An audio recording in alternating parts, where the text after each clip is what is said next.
Good morning. I am back in Toronto. There's been a lot of stuff in my life, a lot of changes. I'm going to catch you up on everything. But right now, for some reason, it's so cold. It's been so cold the past couple days here. There was the Ontario fires. Skies have cleared up. I was traveling the whole week. And then, I'm still recovering, so I'm still kind of tired. But it'll just be hopefully a chill day. I don't want to be doing too much today. Got my keys and bra. So I live right downtown. Best spot I've found in the city. This is my favorite neighborhood here. I'm actually going back to my old Airbnb spot. There's a cafe near below, but I had to switch Airbnbs. The place was so bad. There was so many issues. The dude did not pay for the electric bill, so there was a day everything was shut off right after I traded. Good thing I wasn't in a trade. The power shut off. I didn't have any power for the whole day, so I had to go. I was staying in a hotel nearby. Yeah, it was just a nightmare. Dang, should have worn glasses. You can go, I'm just looking. Yeah. I just get this one.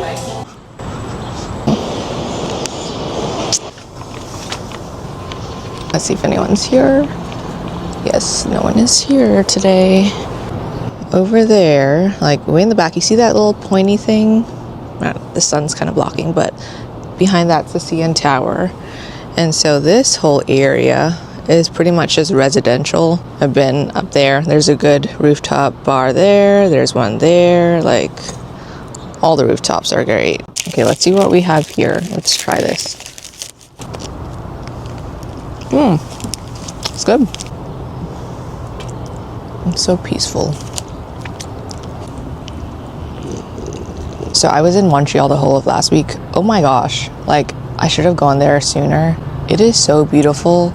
It was so interesting. People mainly speak French there. So it was, all the signs are in French. It's just so interesting that I'm still in Canada, but it feels like a whole different country. I've been so blessed with such great weather this trip. I've been here 2 months so far. I'm actually gonna leave pretty soon.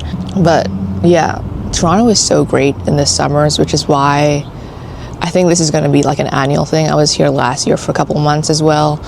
And honestly, Toronto summers are the best. I don't know about the winters. It's rough. I don't know how you guys deal with the snow and the cold.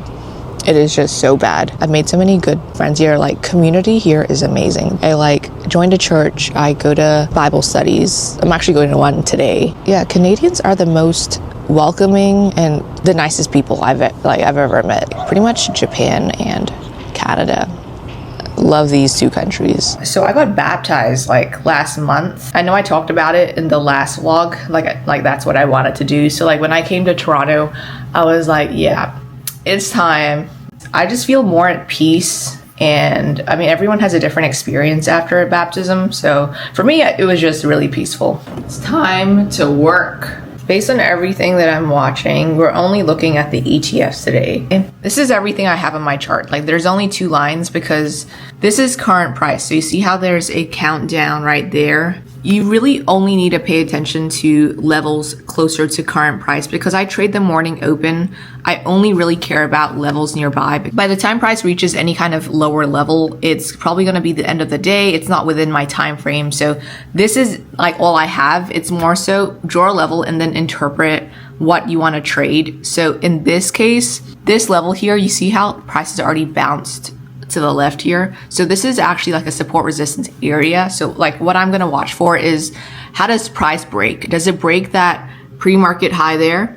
Calls. If price starts going really bearish at open, puts. So it's just trading away from a support resistance is the best bet in this case. If I were learning to trade right now, it's more difficult to learn right now. Even more so, you have to be extra disciplined. In the past, when price is trending, it's if you're a little not as disciplined, you enter a trade and because price is so strong, it actually your trade does really well and trends. But in certain markets where it's not trending and price is more choppy or just inconsistent with how it rejects and respects levels, if you're just trading anything, right away you could be stopped out. Right away, price reverses and then you lose a lot of money. So even more so now, You really have to follow really strict rules, really strong technical rules, know your edge, like what you're looking for, and then you follow it. I'm gonna enter a SPY right now.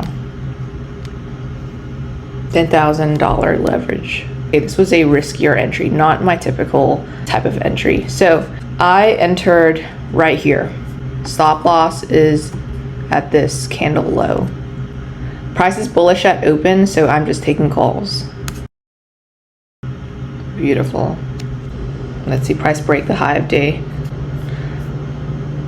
Beautiful. Beautiful break of the high. Stop loss move to this level. There's no resistance above, so basically we have a lot of room to run. Price is nearing the 750 level, so that's a huge psychological level. Okay, not what I want to see. If price breaks or goes near the midpoint of this really strong candle, it shows a my price isn't going to go well. All right, let's see. This is a retest area, so that's why you see that wick there. Price is wicking at my stop. Let's see if it pushes through. I'm exiting. This will probably be a loss. Okay, I'm exiting right now.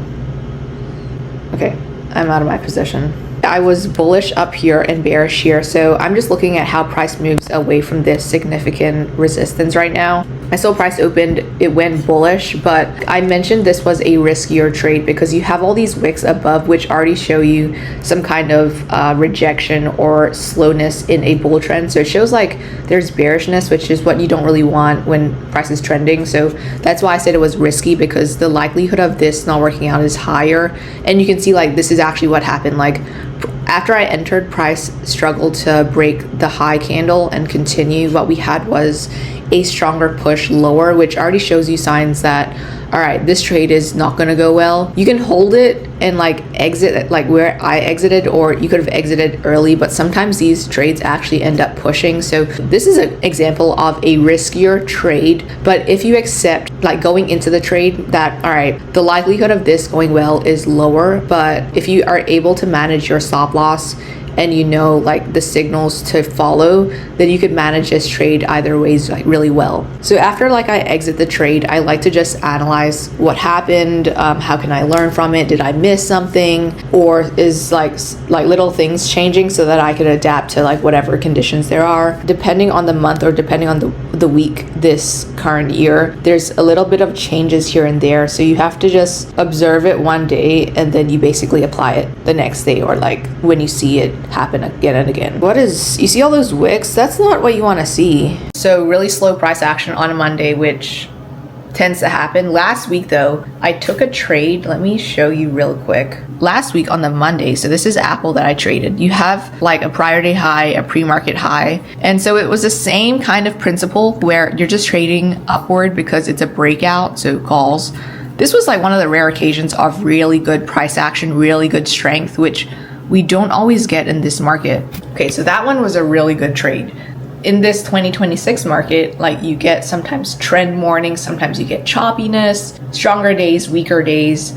You want to follow a proper plan, a proper stop loss. If you don't follow all these rules, you're going to lose money, and you're going to lose a lot of money. If you don't have a plan and you don't know where to exit, you might as well not trade, because you're going to lose more money. You're going to hold a trade longer than you should. And then there's all this regret after. So have a plan in place, follow that plan. If there's no setup, there's no entry.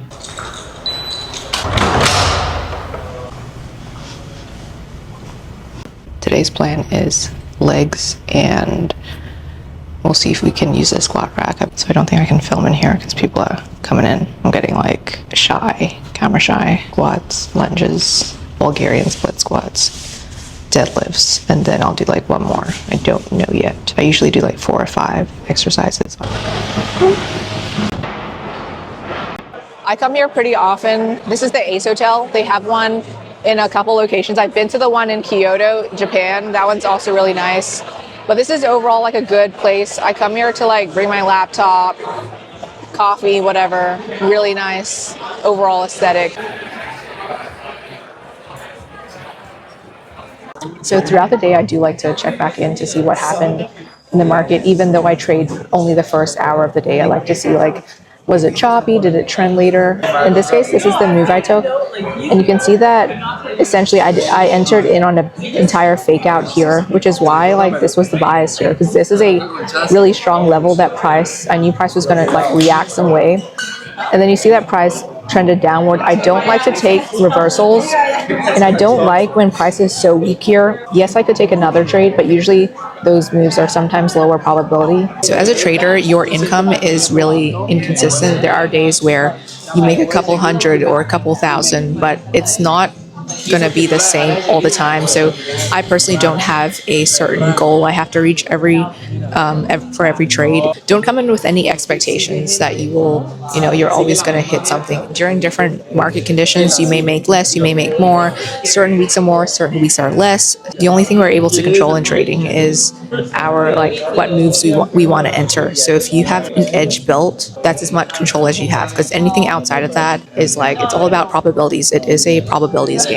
So now for the real work, I'll show you what I'm doing. This is the important work today. I'm looking at stuff to do in Paris. There's a lot of tours, but this one looks fun. So I bought tickets to Celine Dion for my parents. The plan is I'm taking my whole family to Paris and London later in the summer. This is going to be so fun. We're doing a whole family trip. I brought my mom to Italy 2 years ago, but since then we haven't really gone to Europe. So it's been busy and stuff. So this year we're definitely going to do a lot more. Bam! So it's only 3 o'clock. I've pretty much done everything I need to do in the day.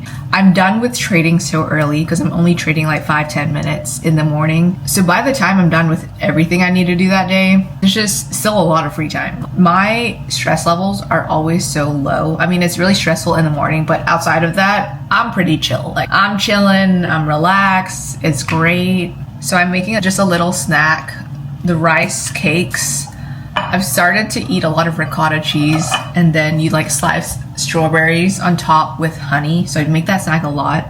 This is the finished product. So this is what I'm wearing today. I bought this dress in Montreal. Did so much shopping from Aritzia. I've been slowly replacing my entire wardrobe. I gave all my old clothes to my mom. We fit the same size. And then I'm replacing it with a better style.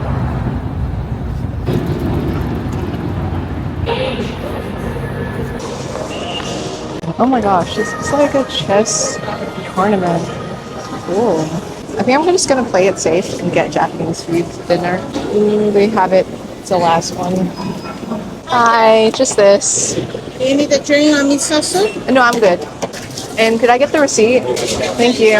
I sent all my pictures of my receipts to my accountant, and then basically they put it all into an account, and then they tally up how much I spend every year, and everything's pretty much a tax write-off. They claim a lot of stuff, so I pay pretty much not a lot of taxes. Oh my gosh, I'm so excited. A Japanese meal. Look at all that. All right, so I'm about to head down for my weekly Bible study. It's about 5 of us. We all live in the neighborhood, so we get together and we discuss what happened in Sunday's sermon. Honestly, I've built such a great community here, and I'm super excited every time I'm back because I get to see all my friends.